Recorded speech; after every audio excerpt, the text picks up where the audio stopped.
In the late 1800s, women's fashion was anything but simple. A woman would wear as many as 15 layers, including a bustle, chemise, and a corset. First, gloves were worn to protect hands from the filth of city streets and to create the effect of an elongated, elegant arm. Collars and cuffs were then worn, as a way to prove that you were a clean woman and to pick up dust that would otherwise get on your dress. The bodice had to fit like a sleeve, so it could not be mass-produced. It was considered taboo to have lumps visible under your bodice. Bustles were reintroduced in the late 1800s and had to be covered in drapery so the metal hoops that supported them could be hidden. Finally, the corset was tightly laced and enforced with wood.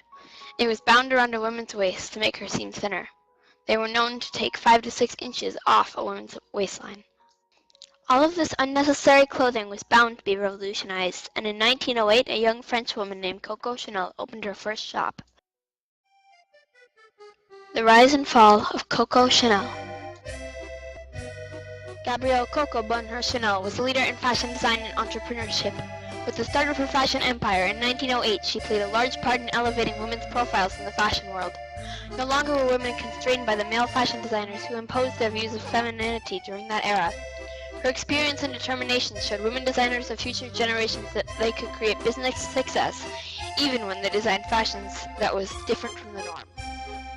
Born poor and without status in the 1880s, Gabrielle Chanel dedicated her life to making a name for herself.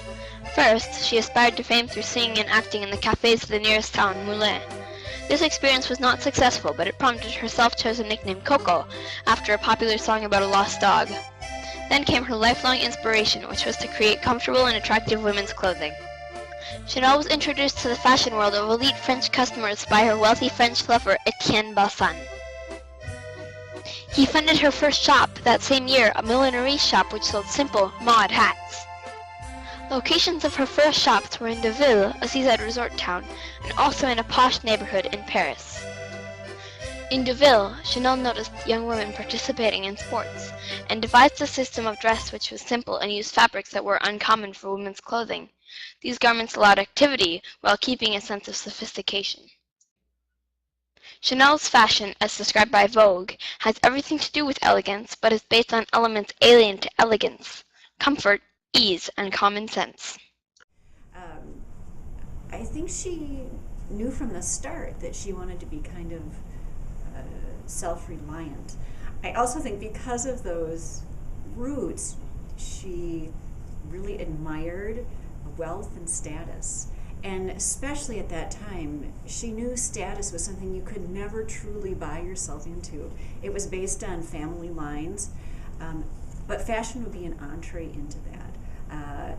If you could appeal to the wealthy, you could kind of get your elbow in there. A lot of things were going on that were kind of revolutionizing women's roles. For example, women in athletics was more common in the 20th century.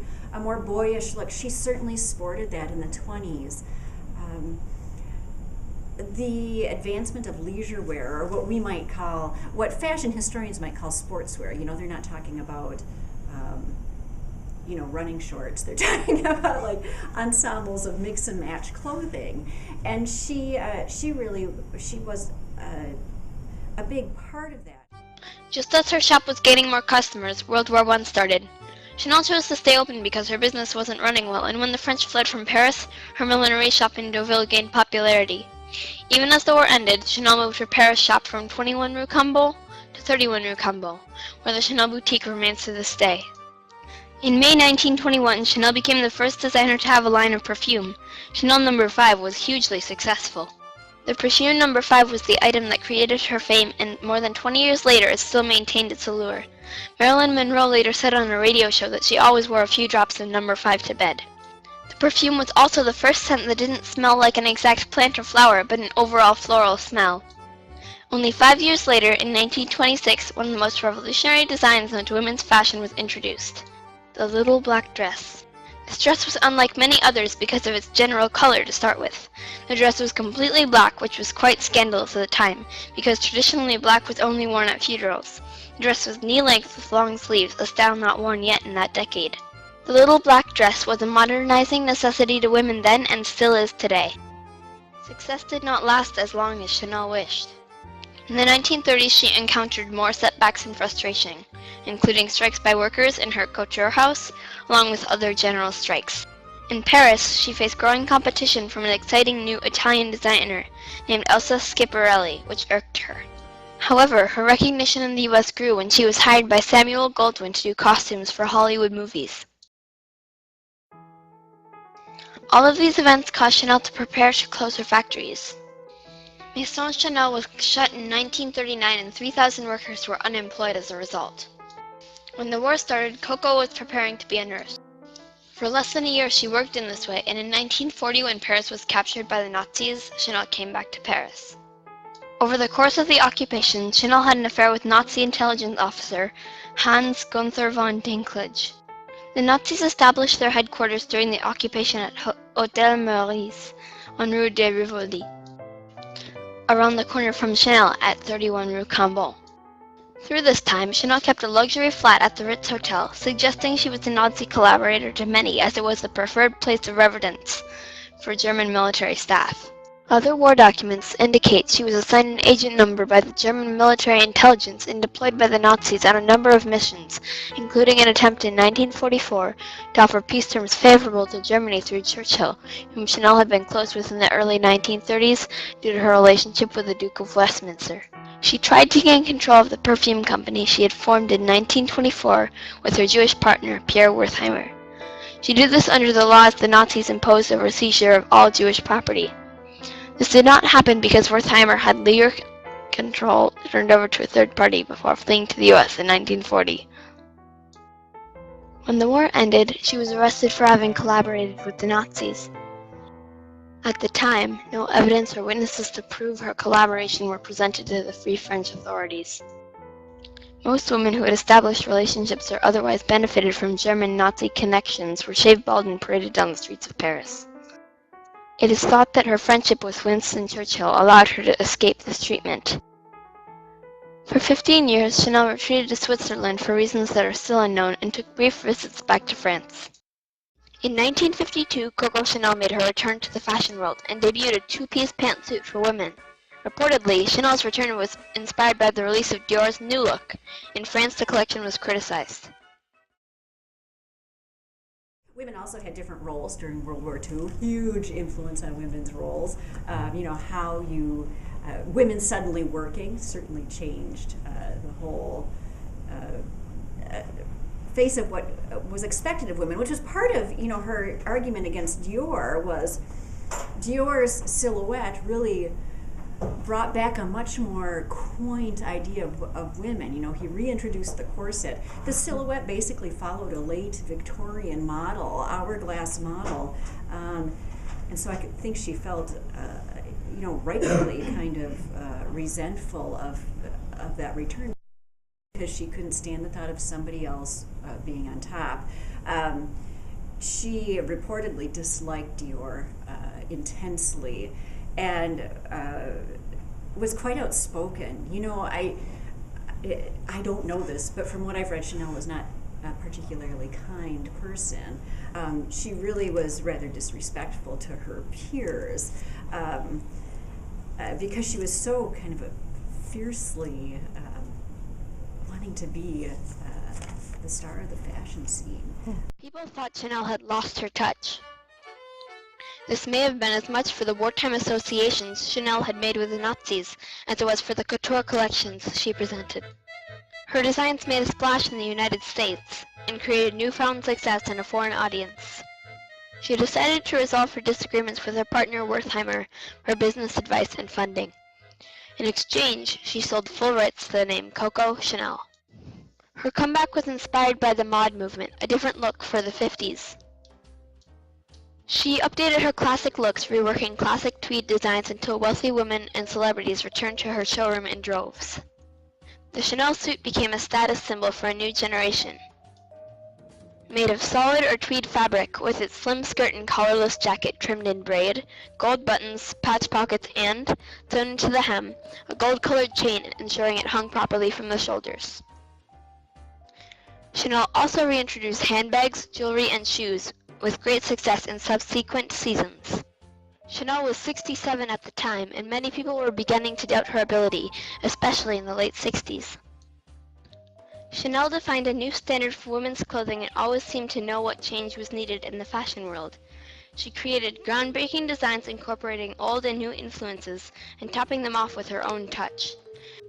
Named one of the most influential people of the 20th century by Time magazine, Chanel was truly a fashion icon. A model to look to.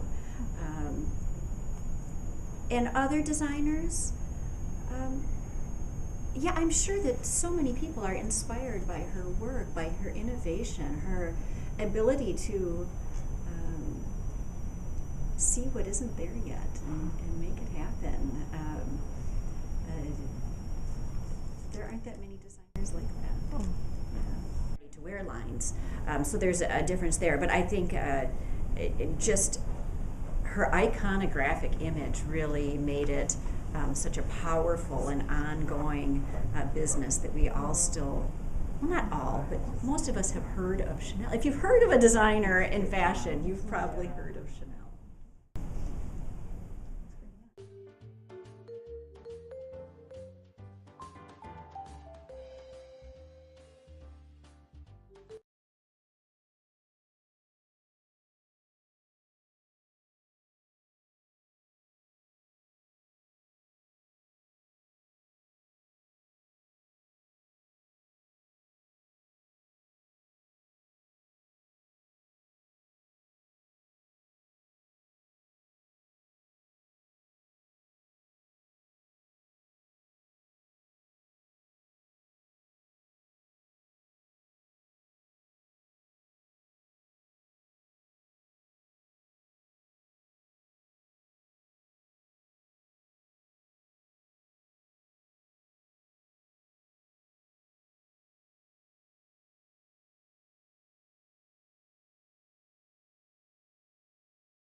All right.